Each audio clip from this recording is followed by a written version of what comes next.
I call the member for Durack. Thank you, Deputy Madam Speaker. I rise today to speak on this bill, the Social Services Legislation Amendment, Youth Employment and Other Measures Bill 2015, which is a dynamic component of the 2015-16 budget. In the recent budget, the Abbott government unveiled the Growing Jobs and Small Business Package, the biggest small package in Australia's history. This is a vital policy illustrating the Abbott government's commitment to create jobs and address unemployment, which, as we've just heard, is higher in the bush, such as in my electorate of Durack, than in metropolitan areas. I'm very pleased that the Australia's biggest small business package has now received parliamentary approval. After years of glossy posters and rhetoric, the last government left little but a massive debt and a legacy they'll hold forever. But the Abbott government, I'm pleased to say, is fair dinkum about getting Australia's economy back on track. Since being elected, the Abbott government has created around 250,000 new jobs, including 42,000 last month alone. Of the 42,000 new jobs created last month, I'm pleased to say that 29,800 of these jobs were taken up by females in part-time roles. The economy is responding to the strong economic management by the Abbott government, with unemployment dropping by 22,000 last month. This, Deputy Madam Speaker, is in stark contrast to the 519,000 jobs lost under the Rudd-Gillard-Rudd government, where they had no respect for small business, the engine room of our economy, having 6 small business ministers in 6 long years. Deputy Madam Speaker, I'm proud to be a part of the government that is committed to creating jobs for Australians. As we found out last Thursday, and as I've said, there was an extra 42,000 jobs last month, adding to about 250,000 new jobs created since being elected in September 2013. I'm particularly happy with the rise of part-time jobs for females, as according to the last census, unemployment among women was at 4.4% in Durack. You go Durack girls. This government is dedicated to improving the employability of unemployed Australians, with the government investing $18.3 million in additional work experience places. This will provide on-the-job experience and immediate contact with a potential employer. I've met many young adults in Durack who've gained a job following work experience with an employer or a different employer. And Deputy Madam Speaker, we all know this can be a very vicious cycle when trying to get your foot on the employment ladder. Employers want employees to have experience, but without having a job, how can a young person get the experience that employers require?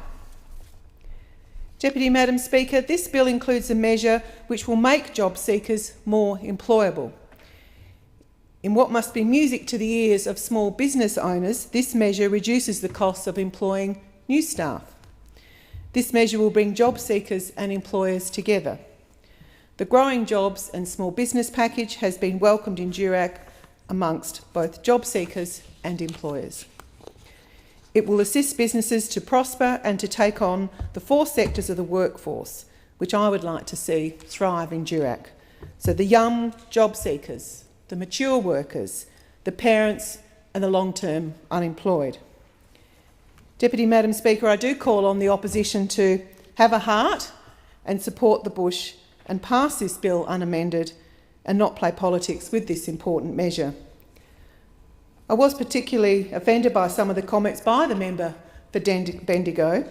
If the member looked a little closer, she would see that this government is serious about helping young Australians, especially those in the bush, get the skills that they need to secure employment. Under this bill, young people will become more employment ready than before. From the 1st of July next year, people under the age of 25 who are the most job ready will be able to apply for New Start. Will have the 4-week period where they will be able to get their application skills up to date for the modern workforce. During this period, young people will have the opportunity to develop an up-to-date resume, agree to a job plan, create a job seeker profile on the job search website, and also meet with a job active profiler who is going to help them secure employment. Deputy Madam Speaker, this has been welcomed by young people seeking a job in my vast electorate of Durack.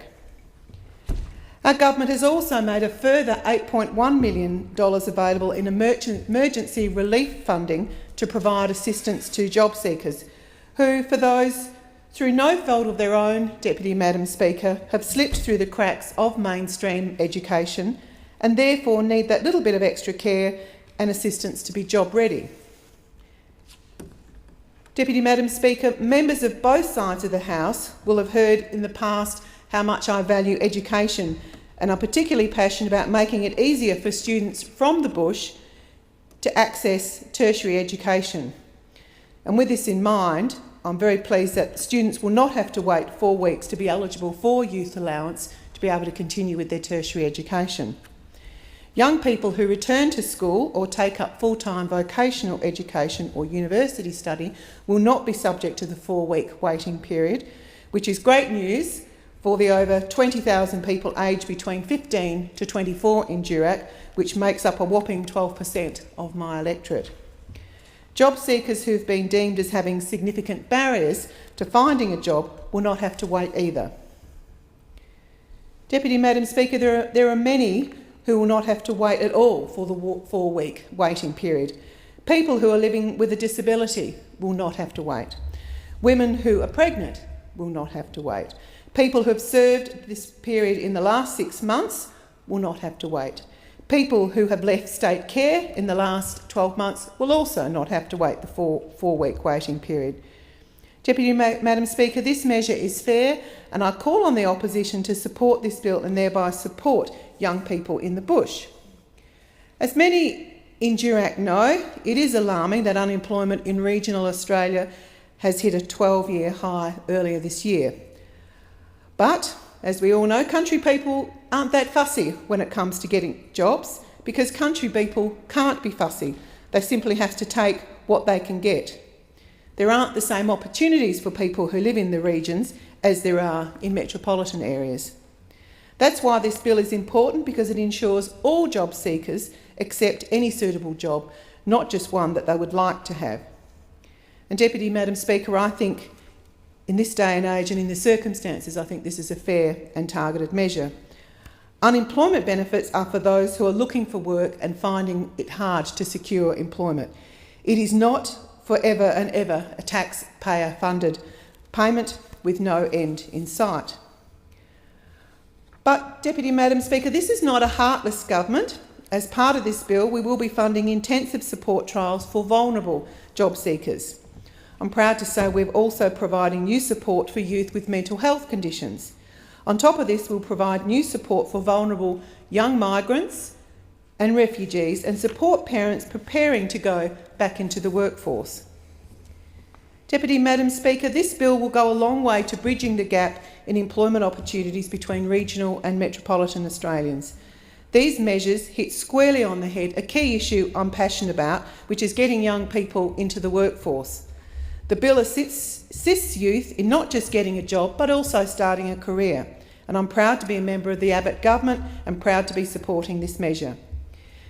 This bill is a vital component of the biggest small business package in Australia's history. This is part of the same package delivered by the Abbott government, who has presided over the creation of 250,000 new jobs in the past 2 years. Deputy Madam Speaker, Durack will benefit from this bill. Job seekers young, mature and new to the workforce will reap the benefits of this government's plan. So too will small businesses, who, as our largest employer base and are the backbone of our economic society. And I commend this bill to the House.